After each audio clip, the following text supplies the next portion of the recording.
به نام خدای بخشاینده مهربان. با سلام خدمت همکاران عزیز.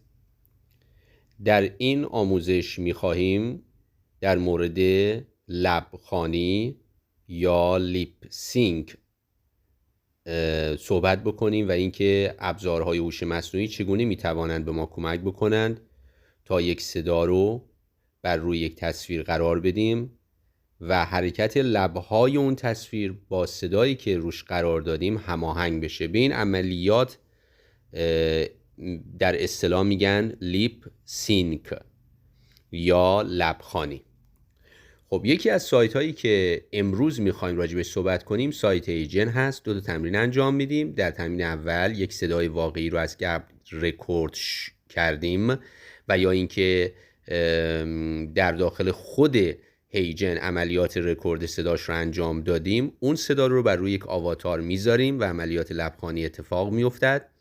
در تمرین دوم صدایی که خود هوش مصنوعی تولید کرده است رو بر روی یک تصویر واقعی قرار میدیم. اجازه بدید که بلا فاصله وارد نرم افزار بشیم. نرم افزار ایجن در بخش لاگین نیاز به ثبت نام ندارد. شما با حساب جیمیلتون به راحتی میتونید لاگین بکنید. خب من روی گوگل کلیک میکنم. یکی از حسابهای جیمیل خودم رو انتخاب میکنم که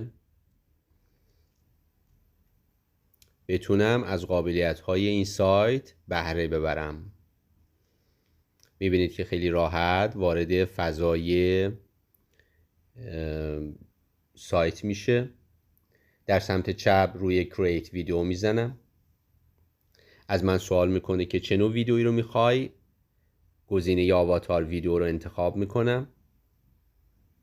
جهتگیری ویدیو رو از من سوال میکند. آیا ویدیوت میخوای عمودی یا پورتریت باشه یا لندسکیپ و افقی باشد.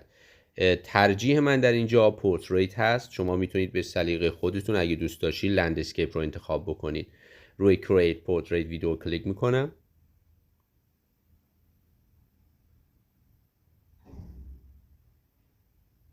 بسیار عالی. در اینجا میتونم یکی از آواتارهایی که دوست دارم رو انتخاب بکنم. مجدد روی آواتار کلیک میکنم تا این آواتار به سمت راست اضافه بشه. خب اینم از آواتار ما. برای اینکه صدا رو اضافه بکنیم در سمت چپ روی اسکریپت میزنم. یه اسکریپت یا متن از قبل آماده شده رو خودش گذاشته. من این متن رو بهش نیاز ندارم. روی سه نقطه کلیک میکنم و گزینه دیلیت رو از لیستش انتخاب میکنم. دیلیت اسکریپت. بسیار عالی. در اینجا دقت کنید. یا میتونید صدایی که قبلا رکورد کردید توی لپتاپتون، توی موبایلتون، اون صدا رو سیو کردید اون رو آپلود کنید اینجا، و یا اینکه از طریق گزینه رکورد همینجا صدای خودتون رو یا وایس خودتون رو ذخیره بکنید. من چون قبلا صدا رو جایی ذخیره کردم روی آپلود کلیک میکنم. مجدد روی آپلود میزنم. جایی که صدا رو سیو کردم و ذخیره کردم میرم اونجا و روی وایس خودم کلیک میکنم. مدتی صبر میکنم تا آپلود بشه. بسته به اینکه صدا حجمش چقدره زمان آپلود ممکنه کوتاه‌تر یا طولانی تر بشه. میبینید که صدای آپلود شده اومد مستقر شد. برای اینکه ببینم آیا واقعا این همون صدایی که من میخواستم استفاده بکنم روی پلی میزنم و میبینم آیا صدا همونه یا نه. سلام، به کلاس آموزش پرامپت نویسی و استفاده از ابزارهای هوش مصنوعی در آموزش خوش آمدید. خب صدا همون صداست. آواتار ما آماده است. در قسمت بالا سمت راست روی سابمیت میزنم تا عملیات لیپ سینک اتفاق بیفتد. میگه برای فایل خودت یه اسم انتخاب بکن.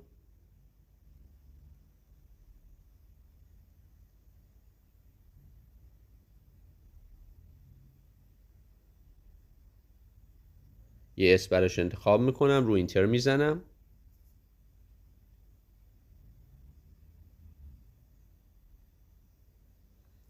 و صبر میکنم تا عملیات رندر اتفاق بیفتد. اونایی که در حوزه میکس و مونتاژ کار کردن میدونن رندر کردن یعنی پروسس کردن اون ویدئویی که شما دارید مونتاژ میکنید. مدتی این عملیات طول میکشد. شما میبینید که چون قرار است صدا بسیار دقیق بر روی تصویر قرار بگیره و تبدیل به یک انیمیشن یا پویانمایی بشه، برای همین این فرایند مدتی طول میکشه. صبر میکنیم تا فرایند رندر به پایان برسه. خب فرایند رندر تمام شد. روی ویدئویی که تولید کرده کلیک میکنم، مجددا روی پلی میزنم، صفحه‌ای باز میشه و من میتونم اینجا ببینم آیا محصولی که تولید کرده ایدئال هست یا نه. مجددا رو پلی میزنم و میبینم عملیات لبخوانی به چه صورتی اتفاق افتاده. سلام، به کلاس آموزش پرامپت نویسی و استفاده از ابزارهای هوش مصنوعی در آموزش خوش آمدید. بسیار عالی.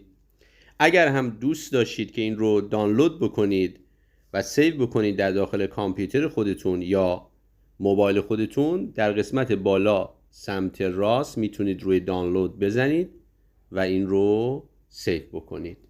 اجازه بدید که به تمرین دوم بریم.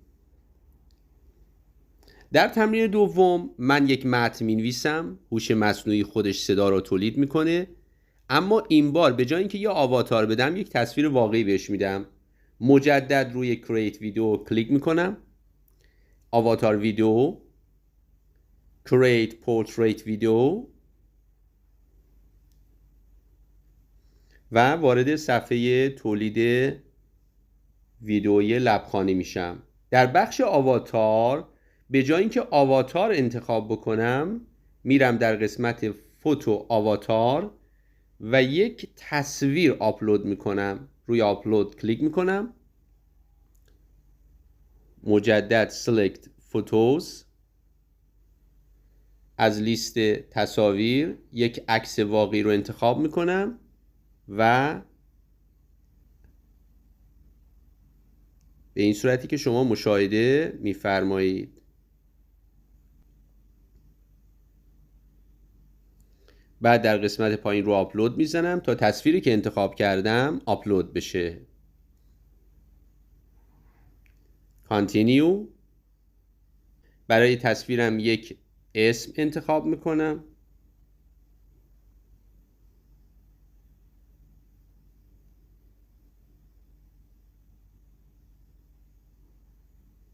کانتینیو. صبر میکنم تا تصویر فرایند آپلودش تمام بشه. تصویر در سمت چپ ظاهر شد. مجددا روش کلیک میکنم تا بیاد در کادر سمت راست. ابتدا اعتبار سنجی عکس رو انجام میده. همچنان که میبینید باید مدتی صبر بکنیم تا فرایند اعتبار سنجی عکس به پایان برسه. خب با موفقیت اتفاق افتاد فرآیند اعتبار سنجی. روش کلیک میکنم تا تصویر به سمت راست منتقل بشه. حالا بایستی یک متن بنویسم تا اون متن رو خود هوش مصنوعی به وایس تبدیل بکنه و بذاریم روی تصویر. میرم در بخش اسکریپت، یه متنی رو از قبل خودش نوشت که به انگلیسیه، من به فارسی متن خودم رو مینویسم.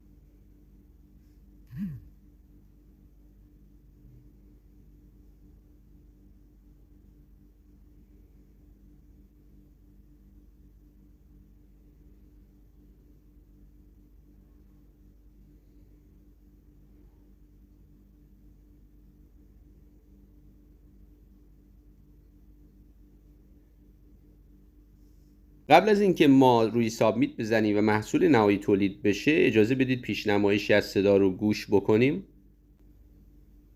با سلام خدمت همکاران گرامی.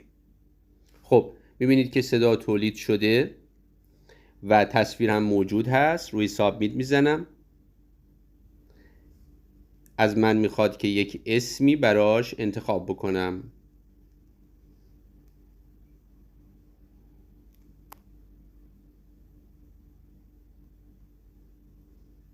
یه نام براش مشخص میکنم، اینتر. مجدد فرآیند رندر باید اتفاق بیفتد، مدتی زمان میبره، صبر میکنم تا عملیات با موفقیت به پایان برسه. عملیات با موفقیت به پایان رسید، روش کلیک میکنم، مجدد روی پلی میزنم، وارد صفحه جدیدی میشه. کلیک میکنم تا ببینم که عملیات لبخانی به چه نحوی اتفاق افتاده.